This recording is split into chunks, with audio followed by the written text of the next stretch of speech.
So today, our guest is William Galston.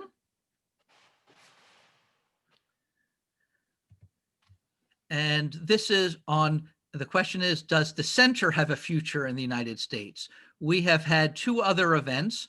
Does socialism have a future in the United States? And does conservatism have a future in the United States?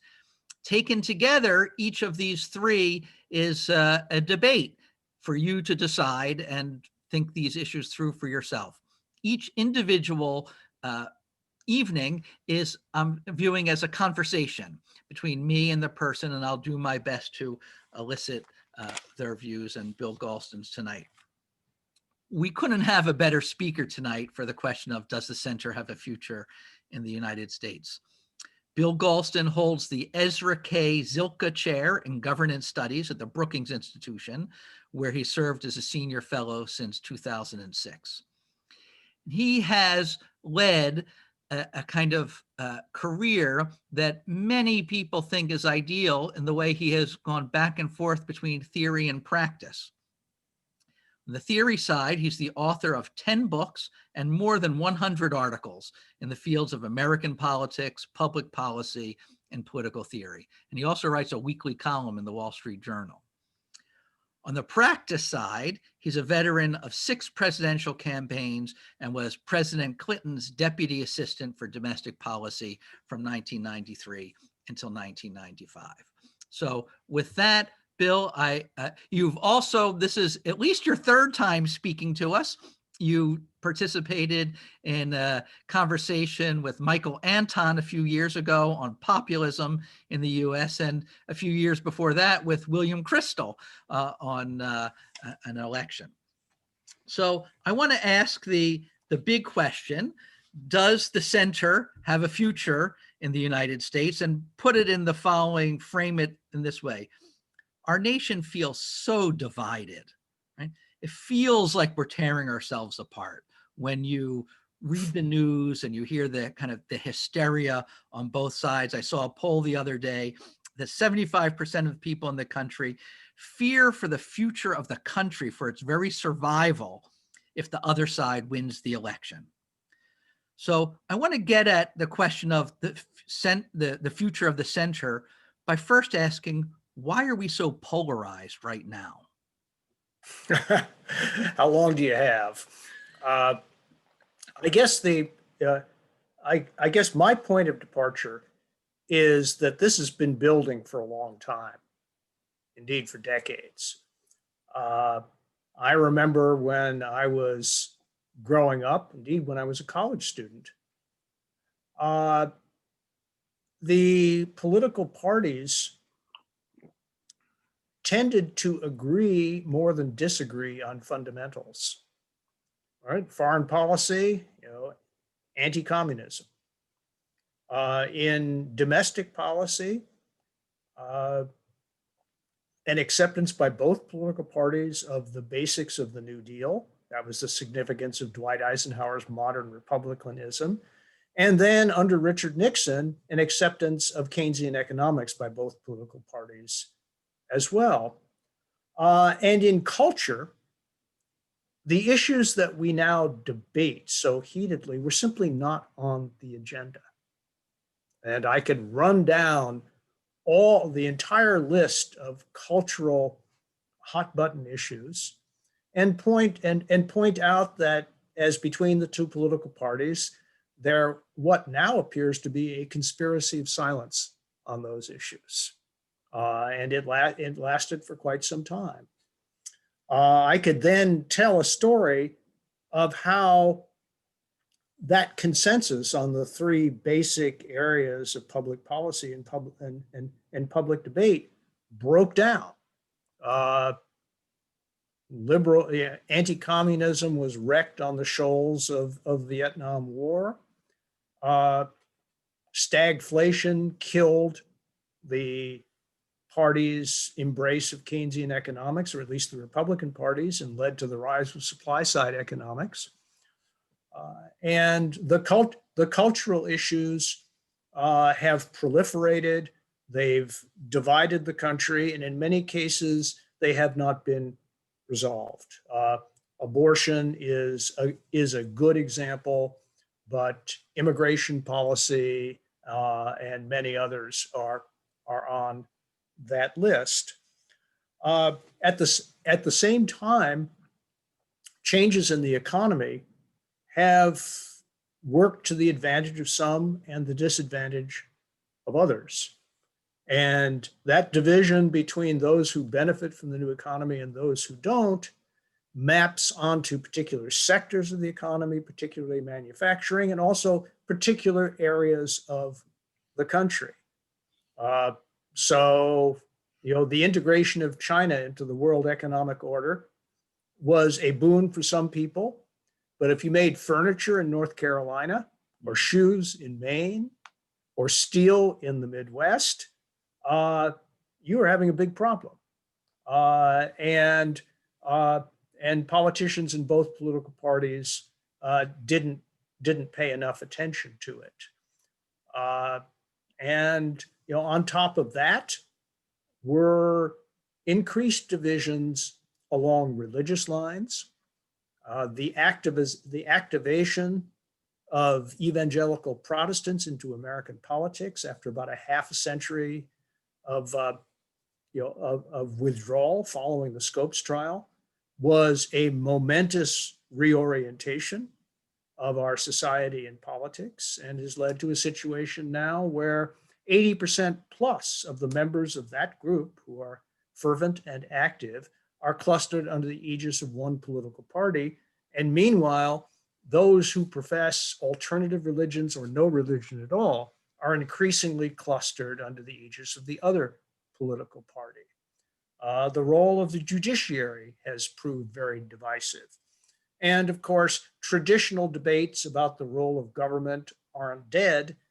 If anything, they've become more heated, symbolized, for example, at the explosive reaction to the passage of the Affordable Care Act, otherwise known as Obamacare, which certainly helped to fortify the Tea Party revolt. And here we are. No doubt I've left some items off that list, but our polarization did not arise for light and transient causes. It's been a part of the principal American political events and social changes over the past half century. Let me just add one more item while I'm at it. I am fascinated by the year 1965, which I view as a pivotal year in the development of modern America. Why is that? Well, in 1965, two crucial laws were passed. The first, everyone remembers, the Voting Rights Act, which triggered very rapid changes in the political configuration of the country, as many previously excluded African Americans in the South and elsewhere were allowed to enter the system. The second of those bills acted more like a time release capsule over a half century. That was the Hart-Celler immigration law, which flung open the gates of the country after a period of 50 years of huge restraint, going back to 1924. And not only that, allowed the entrance of people from countries and regions who, immigration from which had previously been discouraged by American policy and law. And Americans have responded, in very different ways to the increased demographic diversity of the country. The debate goes beyond illegal immigration. It touches on the fundamental changes in our demography as wrought by legal immigration that was designed more than 50 years ago. So to repeat, here we are. So given all those things, does the center have a future? Is it possible to put the genie back in the bottle? Well, I'd answer your question two ways. First of all, it had better have a future because we can't function as a country without it. And secondly, there are concrete indications that it does have a future. But first of all, let me take a minute defining what I mean by the center. And I define it in three different ways. First of all, on the plane of elected officials, you know, are there any elected officials left, particularly at the national level, who are prepared to deal with members of the other party not as implacable foes, but as potential friends, not as threats to the future of the republic, but as potential contributors to a better future. Secondly, on the plane of public opinion, is there a center defined by a wide range of public agreement on a wide range of issues? And third, is there a remaining understanding of the basic building blocks of what might be called the American public philosophy, right? Are we still wedded to the Constitution, the Bill of Rights, and the rule of law? Are we still patriotic? Do we still believe in the principle of equal respect for all citizens and indeed human beings across all of the lines of division, racial, ethnic, religion, and other? Are most Americans still sincere in their quest for measures that promote the common good rather than dividing the country into friends and enemies? And my answer to all three of these questions is yes, there is a center. It is not dead. Its existence has been obscured in various ways. So let's run. Go ahead. Yep. Let's run through those three things. I'll be happy to. In more depth. But let me just ask you, I'm curious, of those three, which do you think is the most fundamental and crucial to keeping the center together? Well, agreement on the essentials of perennial American public philosophy. Okay, so let's start with that then. So right. What's the deal with that today? Well, in my reading, it's alive and well. There are some, there are some people who dissent from it.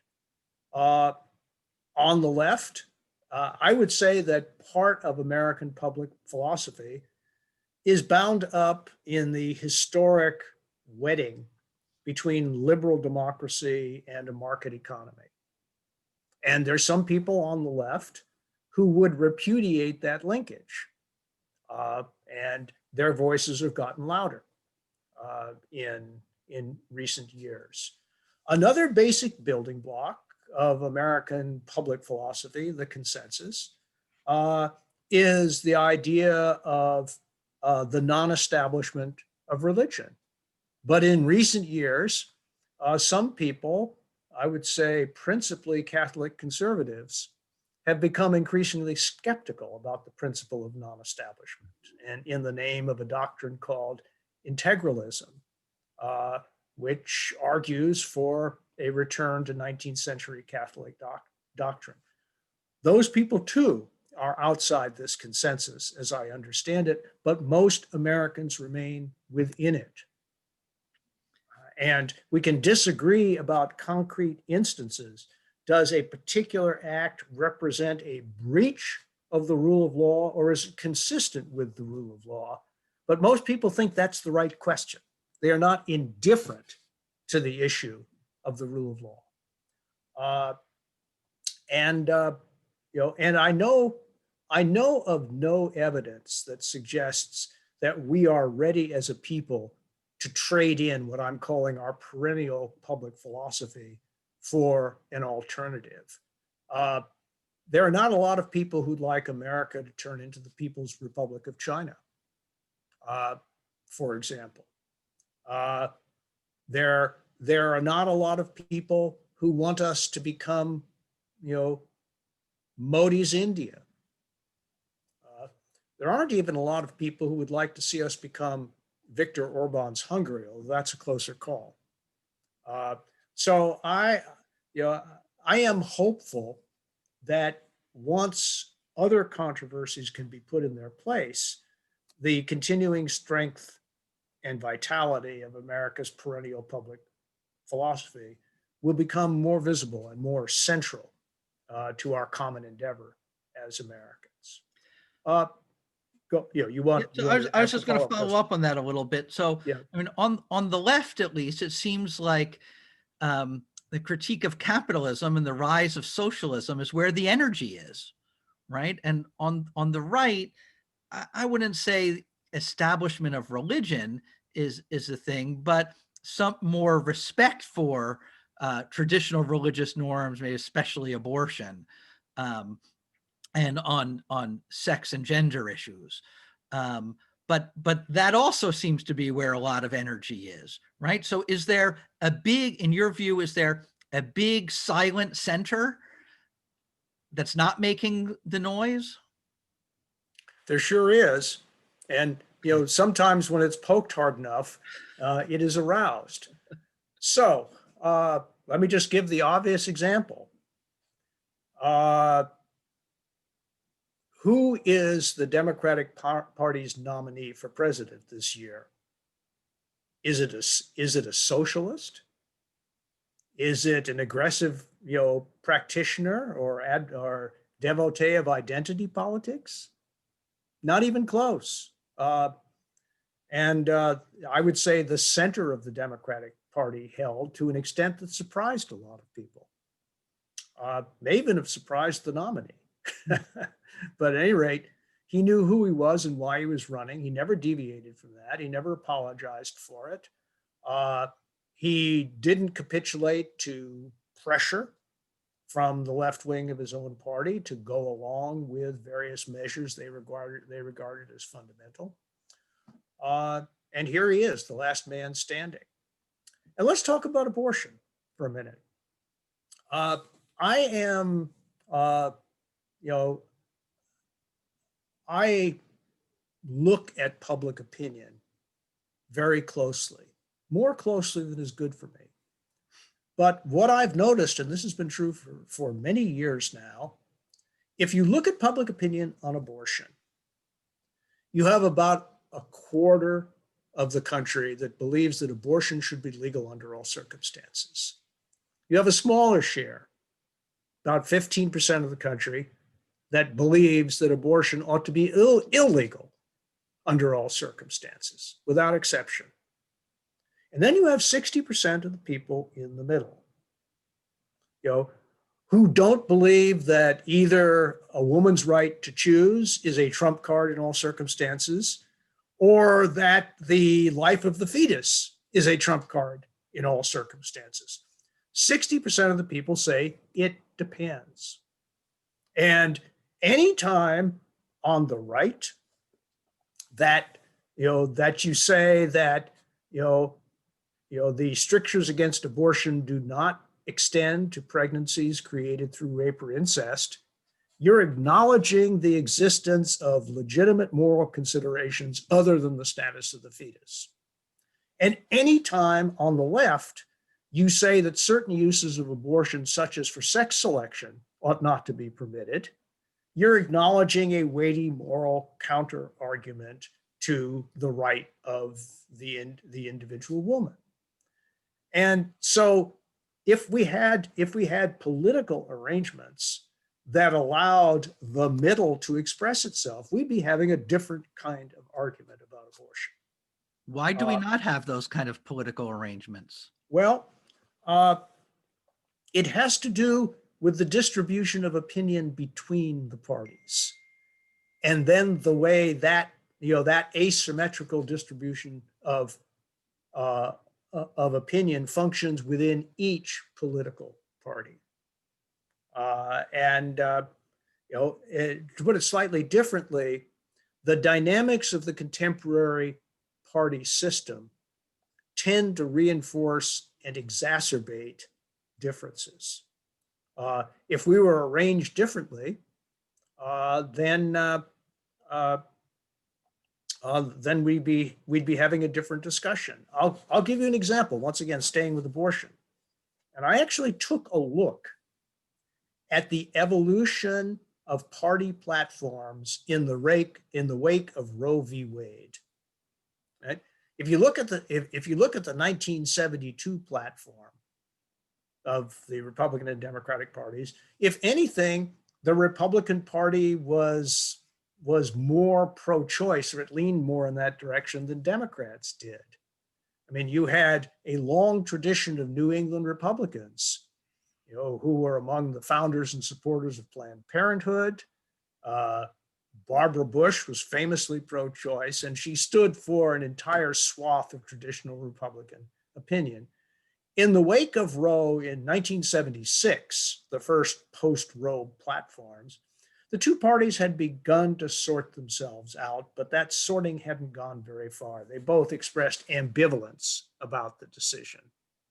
There were inconclusive internal discussions within both political parties. In 1980, parties had tilted in one direction or another, but they acknowledged the legitimacy of difference within their ranks on the issue. By 1984, both parties had become monochromatic, opposingly so, on the issue. And that's where we've been ever since. It need not have worked out that way, but it did for a long host of reasons. And it is the case, in particular, that the most active members of the two political parties tend to be the ones who espouse the most nearly purist versions of their two-party creeds, which is a powerful influence within the party, particularly in the nominating process, where, say, 20% of the party shows up to choose a nominee, and that 20% of the party is likely to be a more extreme version of the party's, organizing credo. But if you look at public opinion on a whole host of issues, you will find that there are majorities, and in many cases supermajorities, in favor of positions that have divided the two political parties.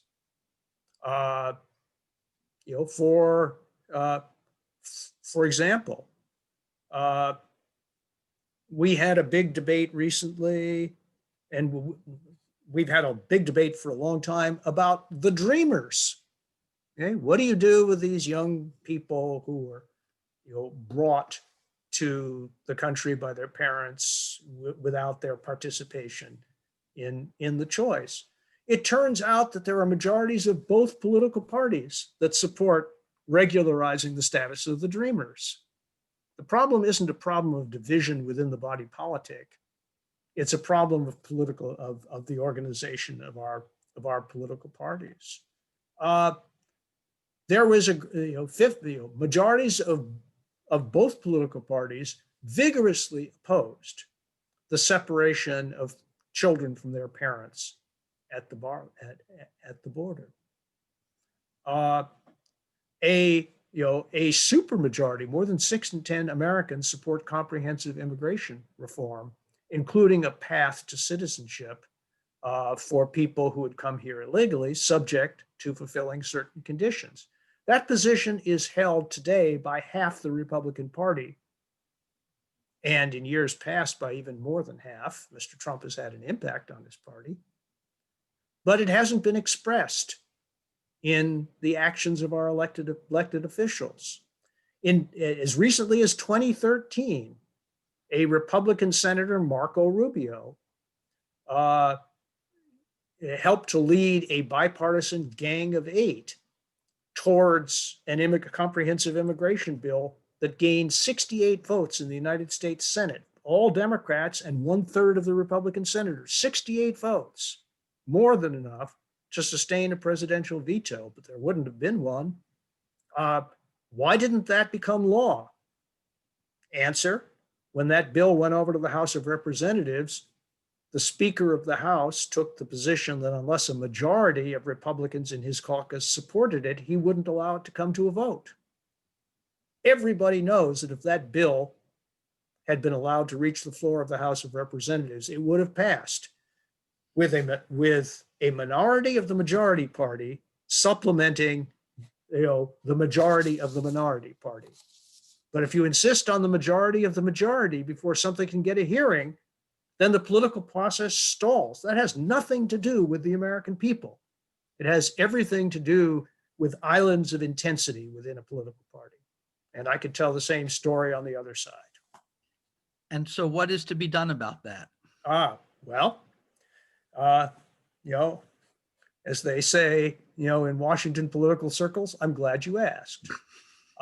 I've spent the, I've spent the past decade of my life, helping to start and contributing to an organization of Democrats, Republicans, and independents that has taken as one of its central tasks establishing a functioning bipartisan caucus in the Congress of the United States.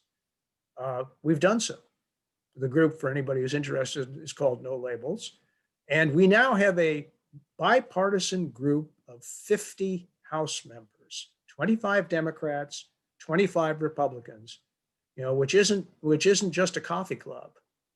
It's doing real work. Among other things, a few weeks ago, it agreed on and then inserted into the public dialogue a bipartisan compromise on COVID-19 relief legislation, which had stalled for months.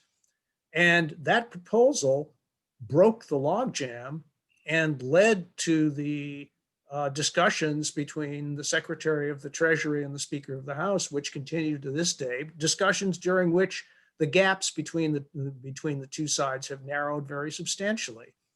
If there is an agreement on a bill that will mean the world to a majority of Americans, whether we're talking about unemployment or healthcare, reopening the schools, or assistance with rent money, it will be because this bipartisan caucus stepped forward and said, we are not, our views are not identical with the views of the leadership of either political party.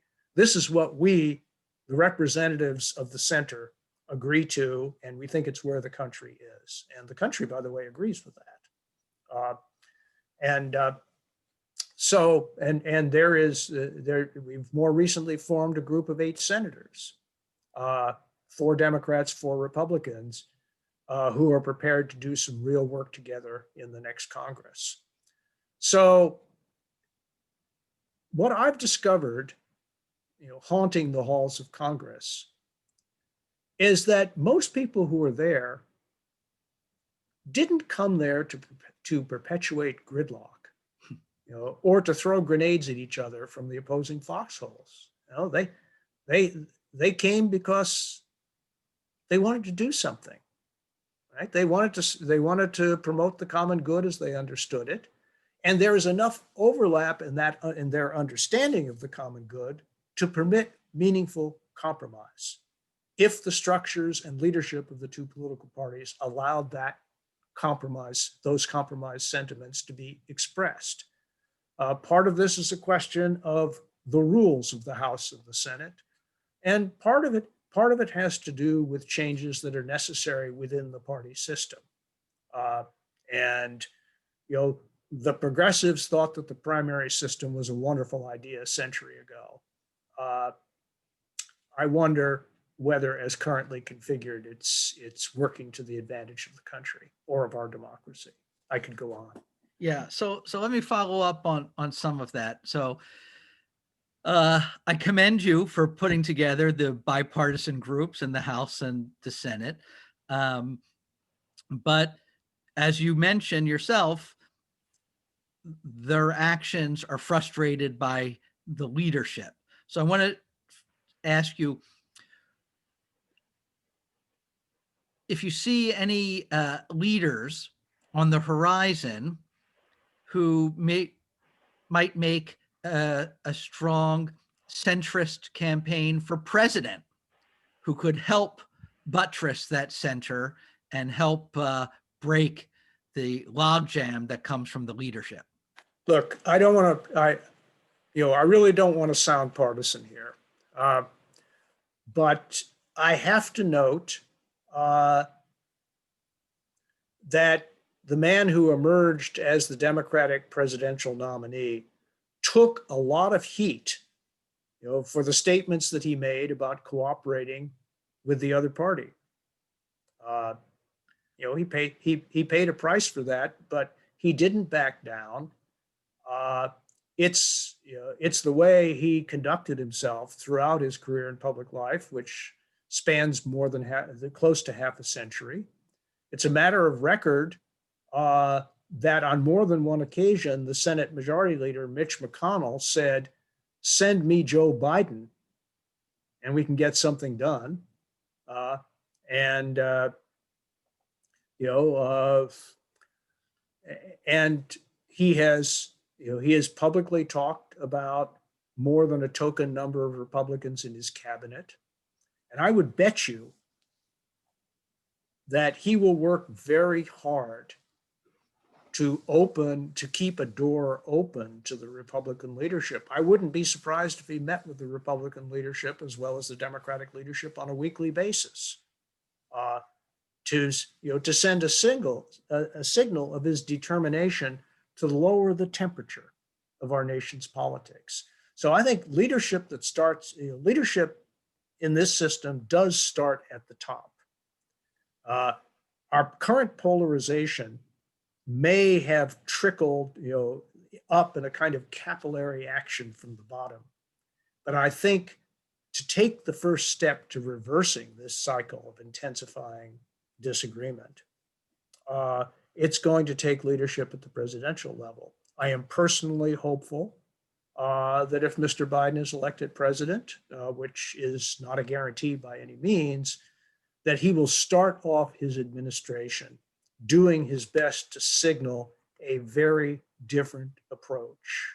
Uh, I would be surprised if he used the bully pulpit to intensify the divisions that he has inherited, or to demonize the opposition.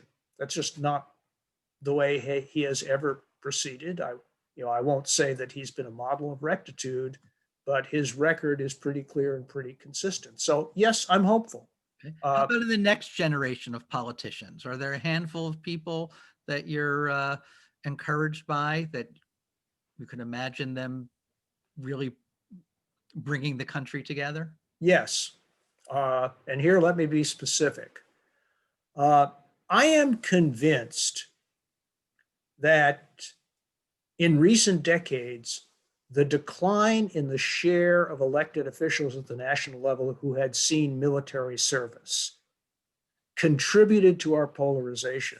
What I noticed about the veterans, the older generation of politics, is that the memory of shared endeavor and shared sacrifice in times of war actually did serve as a constraint on their disagreements and the way they expressed it. There was a kind of hard-earned respect that each had gained in the eyes of the others. I am very encouraged by the surge of veterans from the wars in Iraq and Afghanistan into our nation's politics. In my experience, talking with them and watching them operate, they really have brought a different tone, a less polarized tone, more focused on problem solving, more likely to see commonalities across party lines. And I can't wait for them to rise to positions of real authority, and I hope it happens really fast. Just want to name a few names for us? I'm not going to go down that road. It might seem invidious, but let me just say that as a blanket generalization, these veterans, whether we're talking about Connor Lamb or Adam Kinzinger or you name it, plus the people, the graduates representing both political parties from the U.S. intelligence community, they too, I think, have brought a different tone and code of conduct to American politics. So yeah, I'm hopeful. Okay. You also mentioned that you thought the party structure and the structure of the Congress that has gotten in the way. What institutional reforms would you like to see? Well, I think it ought to be much easier than it now is. Well, let's take a look at the House of Representatives. Almost all legislation that gets to the floor of the House has to pass through the House Rules Committee. And the Speaker of the House of Representatives makes very sure that that committee is more tilted towards his or her party than any other committee of the Congress.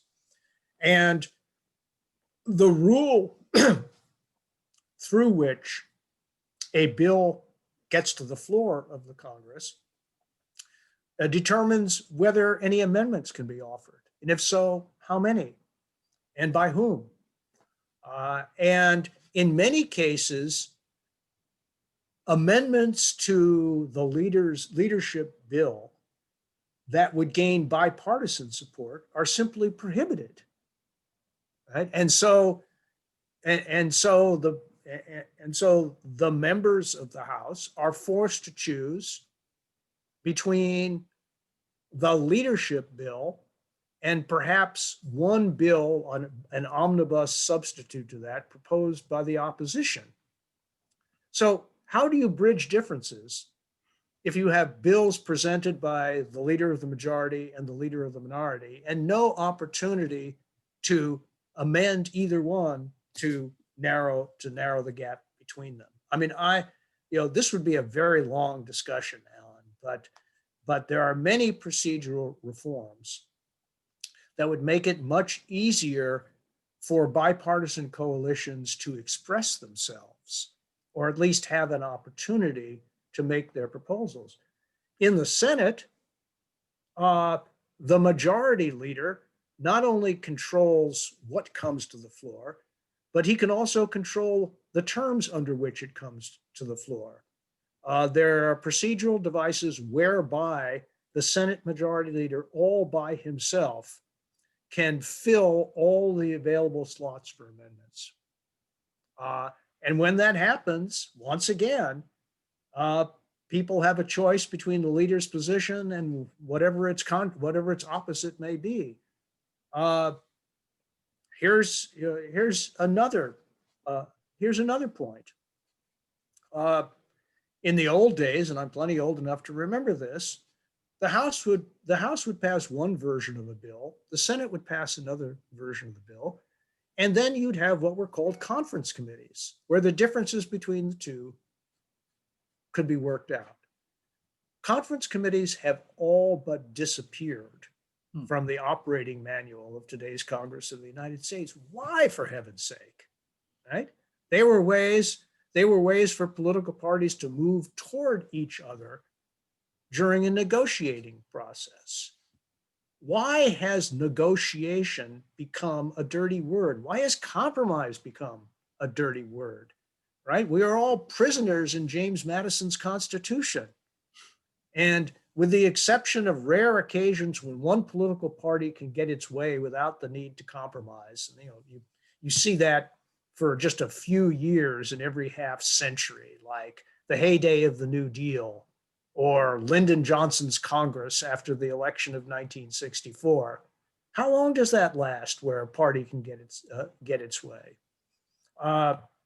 So without making any concessions to the other, although in fact, during 1965 and 66, the Democrats who held supermajorities made lots of concessions to the Republicans in the name of broadening support for the measures that passed during those important 2 years. But, for the most part, no compromise, no action, right? And that's why, for the most part, as compromise has become a dirty word, inaction in the Congress has become the name of the game. And when that has happened, when Congress it becomes largely unable to perform its constitutional function because politics, like nature, abhors a vacuum, the other two branches of government have expanded between due constitutional bounds to fill the void. And I don't think I need an extended exegesis on that sentence, because Yeah. everybody knows what I'm talking about, and it's not working. It's making things worse, not better.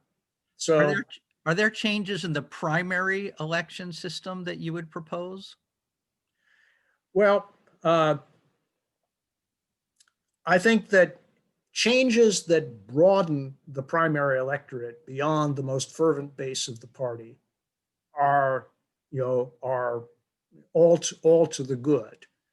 For the most part, I favor movements towards open primaries, in which independents and even repentant members of the other party can participate on equal terms. I oppose alternatives to primaries conducted through votes, that is to say, conventions, which are really dominated by the most fervent members of one party or the other. I know for a fact that many talented leaders in both political parties have declined to run for higher office, statewide office, or national office, because they know that their brand of liberalism or conservatism would be unacceptable to the intense bases of their two political parties. So if I could wave a magic wand, I would get rid of party conventions, at least at the state level, as the way of making nominations. I could go on, but yeah. What about gerrymandering? Look, I think it would increase public trust if the voters selected their elected officials rather than vice versa. And so, as a trust building mechanism, I favor nonpartisan commissions whose number is growing slowly but steadily in each cycle. That said, I do not believe that the current political polarization is principally a result of gerrymandering. Why do I believe that? For a number of reasons. The most important of which is the evidence to the contrary. Nobody has changed the boundaries of the states, to the best of my knowledge, at least not in quite some time. But the red states have gotten redder and the blue states have gotten bluer for the most part. Here's my favorite statistic. In the election of 1960, about 3/4 of the states were settled by margins of 10 points or less. Okay, 3/4 of the states at that point are what we would now regard as swing states. 40 years later, in the next very close election, that number had been cut in half to 19. And today, everybody knows that you have to count hard to get to a dozen. Gerrymandering didn't do that. Why is it that the number of supermajority counties, that is, counties in which one party or the other has 60% or more of the popular vote? Why is that share of our nation's counties doubled in the past 30 years? Nobody changed the county lines. But here we are. So we have to look elsewhere for the principal causes of our polarization discontents. Let's talk about some issues now. All right, let's talk about them. If you were putting together a campaign for centrist politician, what would be the central issues and the solutions to those problems that you would recommend? Well, the first thing to note is that politicians don't always get to choose their agendas. Sometimes their agendas are forced upon them. And so whoever is inaugurated president of the United States, January 20th of next year, will inherit a pandemic, will inherit an economy that cannot return to normal unless and until the pandemic is brought under control. We will be faced with a massive fiscal imbalance that is going to have to be addressed at some point. I mean, we can do this for a while, but we can't do this indefinitely. And not to mention an array of foreign policy crises that frequently end up in the president's inbox, whether he wants them to be there or not. So step number one is to address squarely the urgent problems that the country faces. So you have to be in a problem-solving mode. And sometimes solving problems means taking responsibility for measures that are unpopular as well as popular. But those have to be an important part of the incoming presidency. So let me run through a handful of issues, and we're getting low on time. So just in a minute or so, tell me what the centrist policy should be on immigration. On immigration, I would take as my baseline the 2013 bill to which I referred earlier. I would strengthen its provisions concerning what I'll call integration of immigrants into the American society. I would strengthen language acquisition and requirements for language acquisition as one of the prerequisites of citizenship. Not only would I require civic education, but if I had my way, I'd require every 18-year-old native-born American to pass exactly the same test that immigrants require as a condition of naturalization. But that's just me blowing off steam. My students could pass that test, but it's an elective. Yeah. Okay. That which speaks not only to high schools, but also the civic failures of our nation's institutions of higher education. I would pair a path to citizenship with the kinds of border strengthening that the 2013 bill provided for, including an appropriation of $40 billion for additional personnel and additional barriers. Let's call them fences, not walls. In other words, we can do this if we put together under one roof the principal concerns of the two political parties. We cannot do it if one political party insists on getting its own way. Okay, trade or jobs. Well, here, I don't know whether I'm happy to say this or sad to say this, but I think a bipartisan consensus is in the process of shaping itself up or taking shape. I don't think either political party is where it was 5 or 6 years ago on the issue of the People's Republic of China and its behavior in the international system. We are going to have to get much more intelligently tougher, with the Chinese. And my principal critique of what President Trump has done in this area is that he's tried but failed. The overall budget deficit is higher than ever, and our budget deficit with China is just where it was when he took office in January of 2017. And meanwhile, there has been a lot of conflict, and various sectors of American society have paid a price, including the farmers, but not just the farmers. Some manufacturing sectors have done so as well, particularly the sectors that make use of inputs such as aluminum and steel.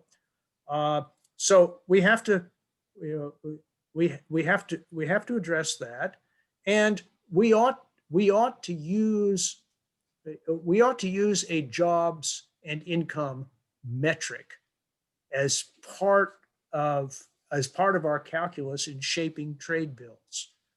It is unacceptable that we look at the aggregate consequences of trade bills without looking at their distributional consequences. And if one part of the population or one sector of the economy is badly hurt by an agreement, and we know from experience that those people in that sector will not be compensated for their losses, which is the way the standard economic doctrine deals with this question, if you improve aggregate well-being, you can then transfer some of the gains to the losers to make them whole. Nice theory, never happens. We can't continue to do business that way. I mean, I could go on, but this is some of the rethink on trade. Economic inequality. Economic inequality. Well, there you need something in the short term and something in the long term. In the short term, I think we are going to need some combination of minimum wage increases and wage subsidies, like putting the EITC, the Earned Income Tax Credit, on steroids, in order to fulfill a very basic principle, which the president I worked for enunciated.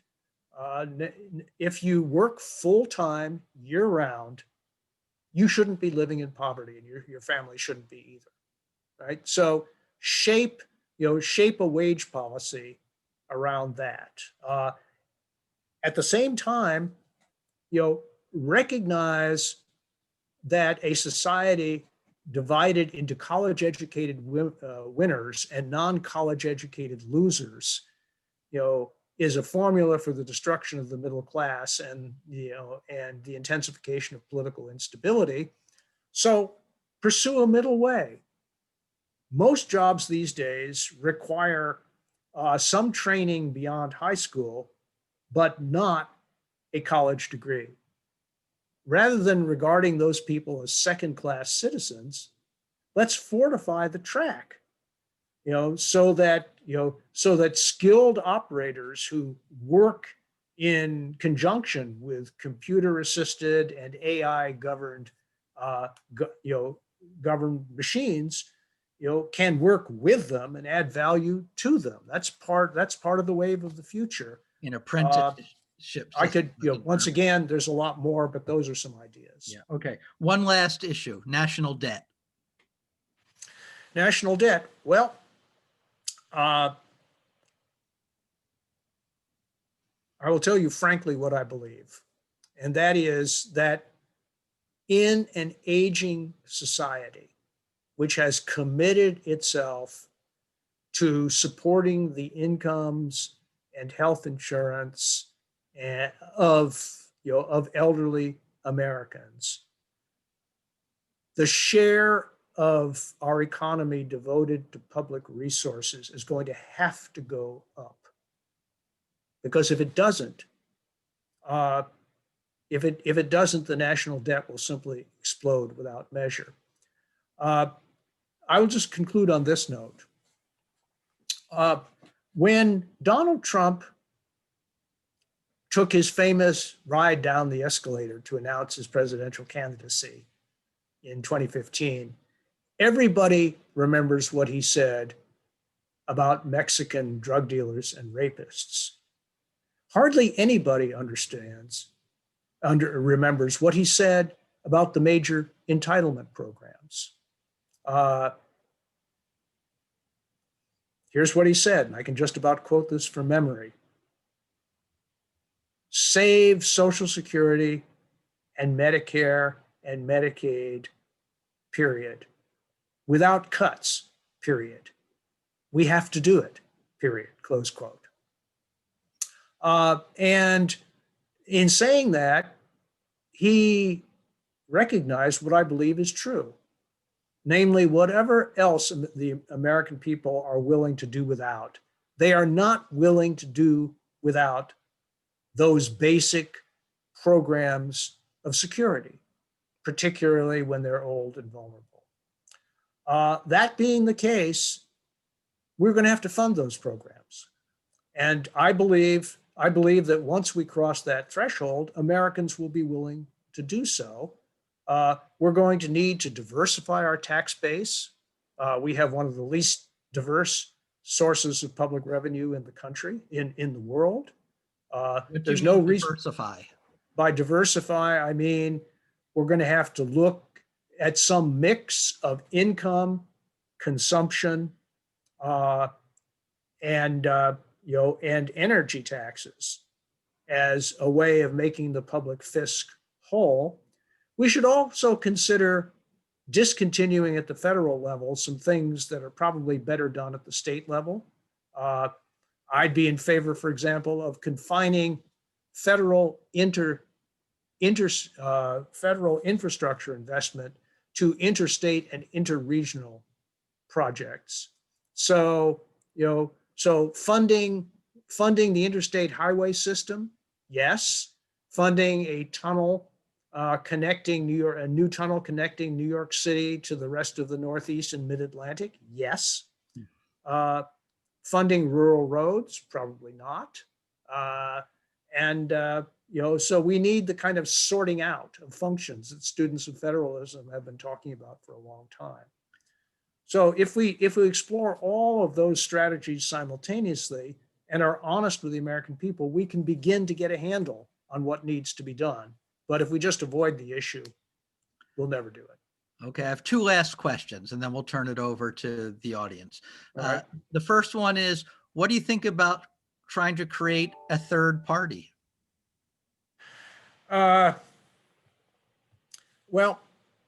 I'll give you my standard response. Macron did it in France. I'm sorry? Macron did it in France. Yeah, functioning in a parliamentary system that was, which has always been comfortable with multiple parties. As you know better than anyone, Alan, the founders did not want a party system. They didn't anticipate a party system. But, before the end of George Washington's administration, we had, in effect, a party system. And we have had the minimum number of political parties that a constitutional democracy requires, namely 2, for nearly all our history. That tells me something about the deep DNA of our constitutional order. And unless we have a constitutional revolution, I think that a third party will be what a third party always has been in American history. That is a way for substantial numbers of people to express their discontent with the orthodoxies of the 2 political parties. This most recently happened in the case of Ross Perot. I can tell you for sure, because I was there, the 19% of the popular vote that he got from a campaign based almost entirely on making war against the federal budget deficit had a huge impact on the Clinton administration's policies. So third parties, like wasps, sting and die, but they leave something behind. Okay, last question. So there's many in our audience who are probably wondering what they can do. What advice do you, especially to our students here, what advice do you have for them? Well, that's not an easy question, but I'll give a glib answer, right? The elections in our current system that are easiest to influence are primary elections, right? These are the elections with the smallest share of the eligible voters participating, which means that relatively small numbers of determined people can have an outsized influence on the outcome. The partisans of extreme views figured this out decades ago. It's time for the partisans of moderation and compromise and agreement to figure it out and to act accordingly, because relatively small numbers of people can move mountains and affect the outlook of political parties by affecting the identity of their party's nominees for offices at every level. Okay. All right. I'm going to turn to questions now. And I'm going to start. We have a couple in the audience skeptical about the Republican Party and whether they will cooperate with Democrats. So Elliot Williams, an AU sophomore, asks, how do you compromise with a Republican Party who does not seem to want to advance any policy? And William Leogrand, my colleague in the Department of Government, says, Obama opened the door to Republicans and they had no interest whatsoever in cooperating. Why would it be any different with Biden unless the Republicans suffer a landslide defeat? Well, a landslide defeat like a public hanging does concentrate the mind wonderfully. And that said, I'm making no predictions here. But I will note that it usually takes more than one bad election for a political party to change its orientation. It frequently takes 3 elections. It took three consecutive defeats for the Labour Party in the UK to come to its senses and modernize its agenda. It took 3 defeats by the Labour Party for the Conservatives to come to their senses and modernize their agenda. It took 3 consecutive national defeats by the Democratic Party at the hands of the Republican Party in 1980, 84, and 88 for the Democrats to take seriously the challenge of reorienting their message and their agenda.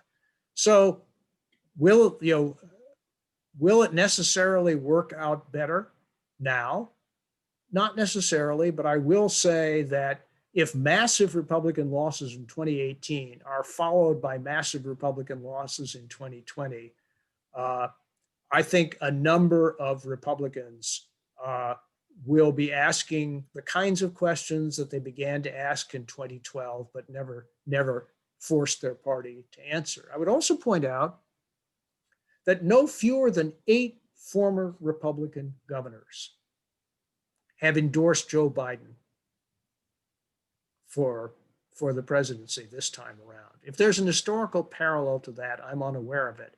And these people aren't just talking for themselves, right? They represent the Northeast, the Midwest, and the West.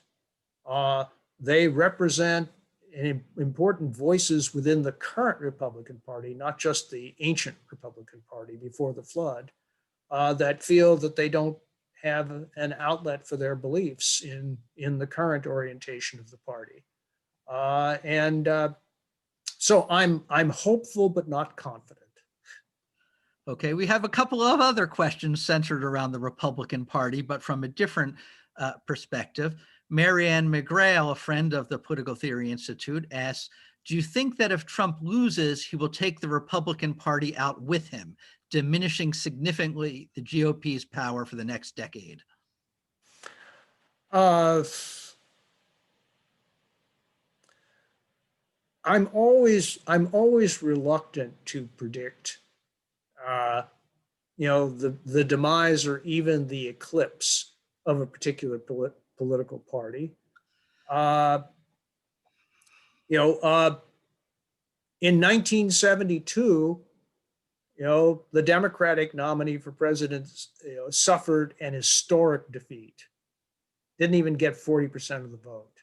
He was to the Democratic Party what Barry Goldwater was to the Republican Party, at least from an electoral standpoint.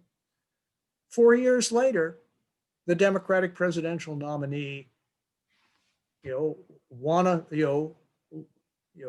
the presidency, presenting a very different face to the American people. So I have, and it makes a big difference, by the way, whether the first 2 years of a Biden administration would be seen by the public as a success or not. He will inherit, if he's elected president, a daunting heap of problems that need to be addressed. And then a Democratic Party that may be eager to go farther on some optional issues than he is. How will he balance that? Will he deal with the problems that the American people care most about and feel most urgently about? We'll have one kind of Republican Party if the answer to that question is yes, and a very different kind of Republican Party if the answer is no. In recent presidencies, unified government has lasted for only 2 years. It only lasted 2 years for Bill Clinton. It only lasted 2 years for Barack Obama, and it only lasted 2 years for Donald Trump. it lasted longer than that because the first midterm election in 2002 of George W. Bush's presidency was conducted, under the impact of 9/11 and the kind of rallying around the president that occurred in the immediate wake of that.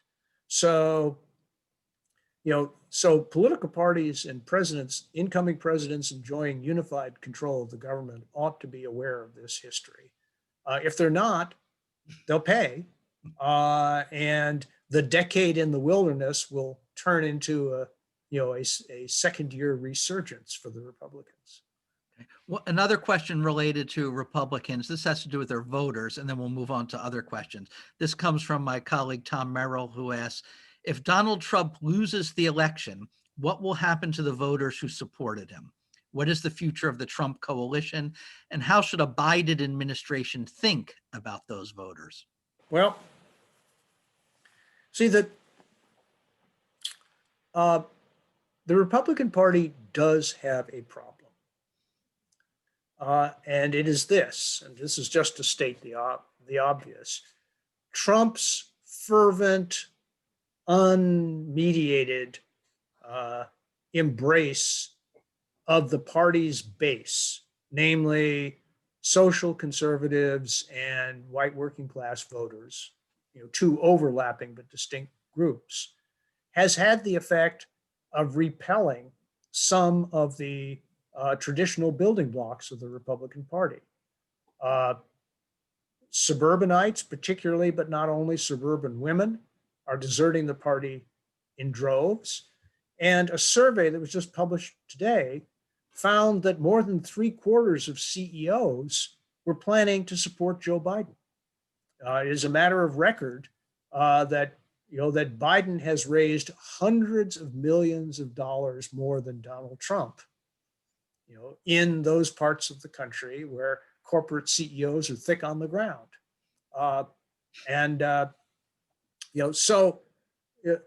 So the question is, how do you get those people back without repelling the kinds of people that Mr. Trump has attracted to the Republican Party? And one possible answer to that question is what I'll call Trumpism with a human face. I've heard of compassionate conservatism before. Yeah, right. This is, I'll use my own labels. But for example, could someone like a Nikki Haley, serve as a bridge between the part of the coalition that Mr. Trump has mobilized and the part that he has repelled, right? Or to put it slightly differently, what has been amazing from day one of the Trump administration is its studied refusal to try to expand its political base beyond the 46% of the vote that Mr. Trump was able to mobilize in 2016, right? No effort whatsoever. And in that respect, he has sown the wind and I think will reap the whirlwind. But does that mean that those people are permanently gone? The ones he's repelled? Not necessarily. They are, they have been repelled by, Mr. Trump's conduct and demeanor, and by some aspects of his program, particularly in the area of immigration. They don't particularly like, his assertive brand of masculinity. But does that mean that a very different kind of candidate who has some of his same attitudes on trade and America's role in the world might not do much better with the people who have left, perhaps temporarily? No, it doesn't. So we shall see. Okay, changing it up now. Richard Lycan, the father of an AU graduate, asks, what is the role of the media in our current polarization? Well, it's not helping, that's for sure. So the real debate is how much it's contributing. My own view, which may be a minority view, is that the media are following the polarization trend more than they are contributing to it. In part, and their ability to do so, has been expanded by technological change. In the old days, which I will define as the days when I was young, there were three broadcast networks that dominated the airwaves, and broadcast was actually a descriptive term. In order to maximize audience share, they had to present packages of news and entertainment that were broadly acceptable to a majority of Americans. And so media at that point, because they were broad-based, were center-seeking. Many people complained at the time that led to bland, monochromatic news coverage. That to some extent is true. On the other hand, it did help to establish a common basis of fact on which political argument and deliberation could be based. The ability to turn narrowcasting into a successful business model, with cable, the rise of cable television, and then of course with the proliferation of online forms of communication, has changed the equation fundamentally. And perhaps you can make more money appealing to one part of the political spectrum than you can trying to appeal broadly. And some networks have prospered using that alternative narrowcast model. And news coverage and opinion statements are much more diverse than they used to be. Some people celebrate that. As I do the sums, we've paid a fearful price as a political community and as a society for that diversification. We have experimented with the idea of mass communication with no gatekeepers. I think it has failed. And we need to think hard about what to do with that, consistent with our constitutional traditions. That said, polarization surged long before cable television and the internet were gleams in their founders' eyes. And so we have to resist the temptation simply to point our finger at the media and say all would be well if they behaved differently. Thank you. I have a question from Anonymous, a famous author, a book on the president you worked for, I think. But is the bipartisan group of House of Reps, the No Label group, restricted to 50 members, 25 Ds and 25 Rs by choice? If so, how many Ds and Rs are waiting in line to join? Well, that's a good question. I would have to be more up to date on the caucus than I am, but I can tell you what the threshold constraint is. The Problem Solvers Caucus admits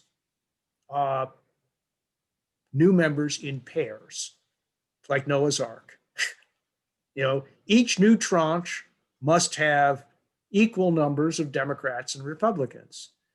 And in some circumstances, you have members of one party or members of the other waiting in a queue because recruitment has failed to turn up, a member of the other party to pair them with.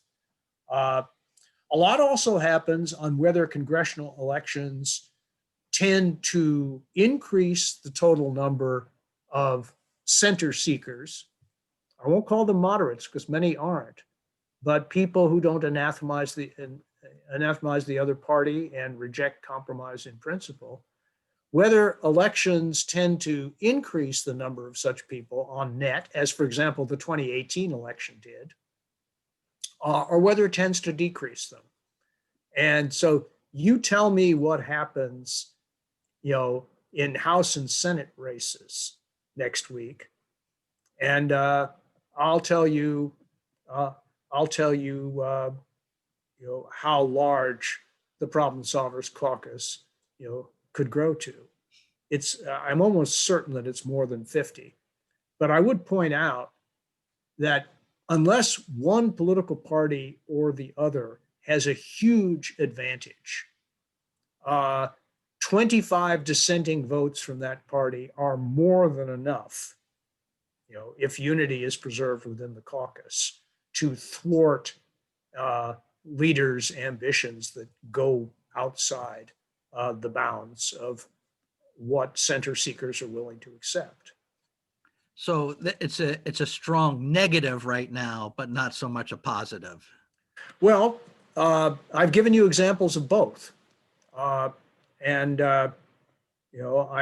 for example, when there was a big fight about border security funding a couple of years ago, this bipartisan coalition brought down a bill supported by the speaker, and by doing that, forced a compromise between the two political parties that led to funding not only for border security but also for children and families who were really languishing in horrible circumstances. And I gave you the example of the COVID-19 bill produced by this bipartisan caucus, which may have created the framework for an eventual bipartisan agreement.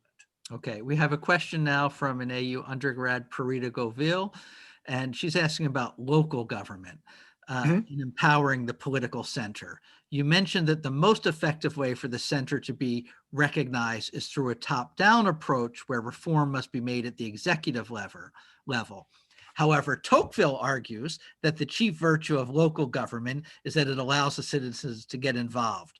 Wouldn't a bottom-up approach be better, since centrists could feel energized, participate, and have their voices heard, which gradually would allow for their elevation in politics? The answer to the question is yes. When I said that given where we are now, the process of depolarization has to start with leaders at the top, I did not mean in any way to exclude the virtues of action at lower levels of the federal system as well. And I would even argue, and here I join forces with conservative thinkers, that making more effective use of the powers inherent in our federal system might be a way of defusing some of the disputes that we can't resolve. Our tendency to prescribe national solutions, uniform national solutions, can be a virtue in some circumstances, but a vice in others. I think that for more than 50 years, Democrats in particular have believed that the only way of correcting ills in our society is through national legislation. That was definitely true in combating the ills of racism and exclusion of African Americans from the political process. And I think nobody should overlook that point. Does it follow that on other contested cultural issues that there ought to be a single prescribed national solution? Not necessarily. The late sainted Ruth Bader Ginsburg, writing before she joined the Supreme Court way back in the early 1970s, said that a single national solution on abortion might not be the best way forward. Maybe a state-by-state approach would do as much good with less controversy. A close friend of mine, one of the leaders of the same-sex marriage movement, was deeply ambivalent about the Supreme Court's taking it on, believing that a state-by-state approach would permit perhaps more good to be done with less controversy. I think he turned out to be wrong about that, but the fact that he even gave voice to those sentiments speaks volumes. So yeah, we need to be alive to the virtues of local action, which are both participatory and diverse across jurisdictions, as a way of not only building civic muscle, but also accommodating deep differences. Okay, we have a question from Jeff Burnham, who's an adjunct faculty member at AU. And Hi, Jeff. He asked, Bill, would you care to comment on our fellow University of Chicago scholar, William Howell, that populism is caused by ineffective government, the political elites in both parties ignoring the needs and desires of the voters, and that the answer to our current problem is effective government? There's a lot of truth to that. It's not the whole truth, and it's not nothing but the truth, Yeah. but it is substantially true. And I think citizens across party lines get very frustrated, when they see a government that is apparently immobilized by its differences. And certainly government shutdowns, which are, a very concrete symbol of the ability of the political system to come to agreement even on necessary matters like funding the government, has really contributed to the anger that so many people felt. Similarly, if you have a bipartisan consensus that appears to overlook the needs of substantial portions of the population, that too breeds frustration.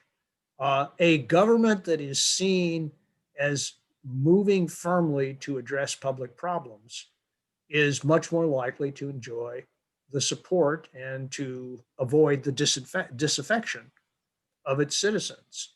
Uh, but in current circumstances where the political parties are both closely divided numerically and deeply divided doctrinally, then effective government, particularly an effective legislative process, is going to depend on the kind of compromise and conciliation, that I am urging as part of the fortification of the center, which the building blocks of that center exist.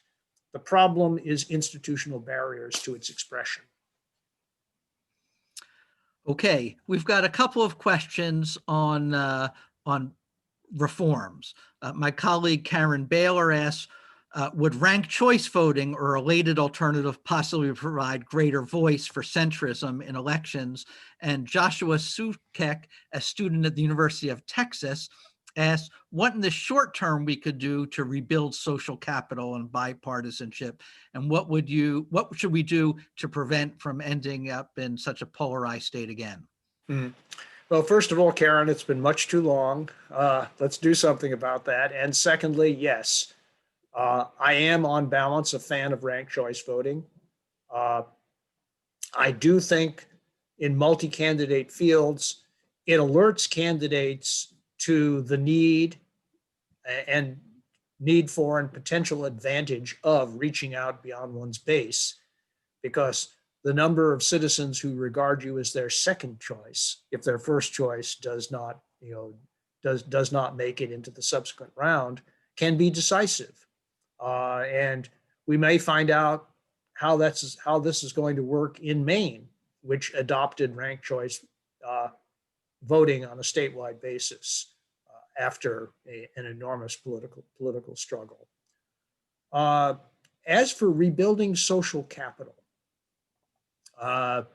let me give you a reading assignment. Robert Putnam's latest book, which came out just a couple of weeks ago, and which represents his considered thoughts as he nears the beginning of his ninth decade. And it's let me put it this way: it's steady work. Building social capital at the community level, at the local level, takes the united exertions of many, many people. David Brooks has a project to do just this, which is functioning under the aegis of the Aspen Institute. He calls these people weavers, which is short for people who are trying to reknit the tattered social fabric. So yes, it's possible, but it will not suffice when urgent action is required now. Okay. We have time for one last question, and this will be on the Supreme Court. It comes from Derek Webb, a PhD of the University of Notre Dame and practicing lawyer in DC. For roughly the past 20 years, the center on the Supreme Court had been occupied by Justice Kennedy In the past term, we saw the emergence of John Roberts in the center, who could each of those both with the left and the right. But with the confirmation of Justice Amy Coney Barrett later tonight, that center shifts further to the right, centering possibly with Justice Gorsuch or Kavanaugh. What relationship do you see between the center in American politics with the center on the Supreme Court? And how would you expect the center to view any attempts at court packing should Democrats get an electoral sweep in November? Well, I don't think efforts along those lines are going to be led by people that that I regard as members of the center. That is court packing, you mean? Yeah, court packing, and I very much hope that the new administration, if there is a new administration, regards that as a last resort and not something to lead off with. Because leading off with that would impair and perhaps destroy the prospects for real agreement across party lines on other issues.